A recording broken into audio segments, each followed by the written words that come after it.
ହଁ କୁହନ୍ତୁ। ଜାଣିବାକୁ ଚାହୁଁଛି ଆପଣଙ୍କର ଫ୍ୟାନ୍ ମୋମେଣ୍ଟ କଣ କେମିତି ଥିଲା, ମାନେ କିଏ ଏମିତି ସ୍ପେଶାଲ କିଛି କରିଥିବେ ଆପଣଙ୍କ ପାଇଁ ଯୋଉଟା କି ଆଜି ପର୍ଯ୍ୟନ୍ତ ମନେ ଥିବ?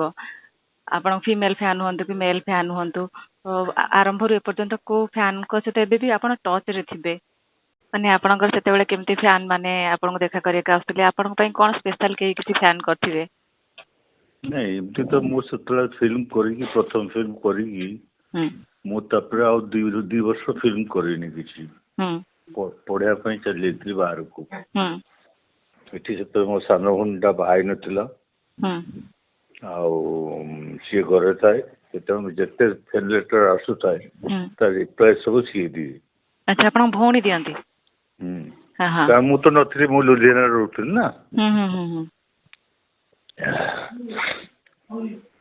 ତାପରେ ମୁଁ ଆସିଲା ବେଳକୁ 2 ବର୍ଷ ପରେ ଆସିଲି, ସେତେବେଳେ ପ୍ରଚୁର ଫ୍ୟାନ୍ ଫଲୋଅର୍ସ ବାହାରି ଯାଇଥିଲେ, ଇଏ କରୁଥିଲେ।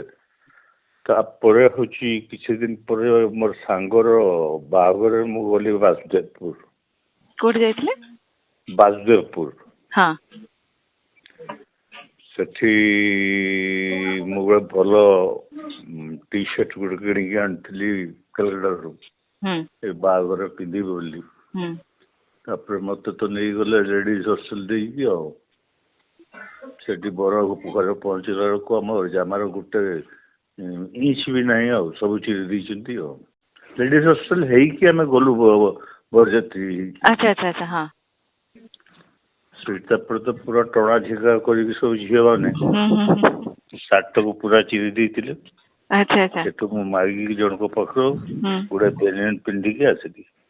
ଓହୋ, ମାନେ ଆପଣ ସେଇ ବରଯାତ୍ରୀରେ ଗଲା ବେଳକୁ ଲେଡିଜ ହଷ୍ଟେଲ ପଡିଥିଲା? ସେଇଠି ଆପଣଙ୍କର ଫ୍ୟାନ୍ ମାନେ ସବୁ ଆସିକି ଆପଣଙ୍କୁ ଟଣା କରିଥିଲେ? ଆଚ୍ଛା, ଇଣ୍ଟରେଷ୍ଟିଂ ହଉଛି ଆମେ ପହଞ୍ଚିଲୁ ପାଖାପାଖି 5ଟା ବେଳେ। 5ଟା ବେଳେ ପହଞ୍ଚିଲା ବେଳକୁ ମୁଁ ଗୋଟେ ଦୋକାନକୁ ଗଲି, ମୁଁ କହିଲି ଭାଇ ସିଗାରେଟ ପ୍ୟାକେଟ ଗୋଟେ ଦେଲ। ତ ନା ଦୋକାନ ବନ୍ଦ ହେଇଗଲାଣି, ମିଳିପାରିବନି। ମୁଁ 5ଟା ବେଳକୁ କଣ ଦୋକାନ ବନ୍ଦ କରିଦେଲନି ତମେ? ନା ଆମର ଗେଷ୍ଟ ଆସୁଛନ୍ତି ଏଠୁ, ଆଉ ସେଥିପାଇଁ। ମୁଁ କହିଲି କିଏ ଗେଷ୍ଟ ଆସୁଛନ୍ତି? ଗୋଟେ ଉତ୍ତମ ମହାନ୍ତି ଆସିବେ। ମୋ ସାମ୍ନାରେ ଠିଆ ହେଇଛି। ମୁଁ ମତେ ଗୋଟେ ସିଗାରେଟ ପ୍ୟାକେଟ ଦିଅ। ନା ଏଇନା ଦେଇ ହବନି। ଆଉ ସେ କଣ ଜାଣିପାରିଲେନି? ନା, ଜାଣିପାରିଲନି। ସେ ଉତ୍ତମ ମହାନ୍ତି ଜାଣିଛନ୍ତି, କିନ୍ତୁ ମାନେ ଫେସ୍ ଟୁ ଫେସ୍ ଦେଖିଲା ବେଳକୁ ସେ ବୋଧେ ଜାଣିପାରିଲେ ନା। ସେମାନେ କେମିତି ଦେଖିବେ? ମୁଁ ତ ଆଉ ନଥିଲି ନା, ମୁଁ ଲୁଧିଆନାରେ ରହିକି ଫିଲ୍ମଟା କରିଥିଲି, ତାପରେ ପଳେଇଗଲି ଲୁଧିଆନା। ମତେ ଫିଜିକାଲି ସେମାନେ ଦେଖିନଥିଲେ କି? ତାପରେ କିଛି ବର୍ଷ ପରେ ସୁନା ଚଢ଼େଇ ବ୍ରହ୍ମପୁରରେ ରିଲିଜ ହେଲା, ସେଇଠି ବି ସେଇ ତଦ୍ରୁପ ଅବସ୍ଥା ହେଲା, ସାର୍ଟଟା ଚିରି ଦେଲେ ପୁରା। ସେଠି ବି ସେଇ ଅବସ୍ଥା? ଆପଣ କେତେ ଭଲ ପାଉଛନ୍ତି ସେଥିରେ ଜାଣିପାରିବେ। ଆଉ ସେମିତି କିଛି ଘଟଣା, ମାନେ ଆପଣଙ୍କୁ କିଏ କଣ ଗିଫ୍ଟ ଦେଇଥିବ? ଏମିତି ତ ଗିଫ୍ଟ, ଗୋଟେ ଝିଅଟି ତ ପଳେଇ ଆସିଲା ସୁନାବେଡାରୁ, ରହିଲା ବାରିପଦାରେ ତା ବାପା ସାରେ, ଯେ ବାପା ତୁମେ ଯାଅ ତାଙ୍କ ଘରେ କଥା ପକାଅ, ଆଉ ମୁଁ ଉତ୍ତମ ମହାନ୍ତିକୁ ବାହା ହେବି। ରହିଲା। ମୁଁ କହିଲି ଯାଅ, ମୁଁ ପରେ କହିବି ତୁମକୁ। ଦେଇକି ବିଦା କଲି।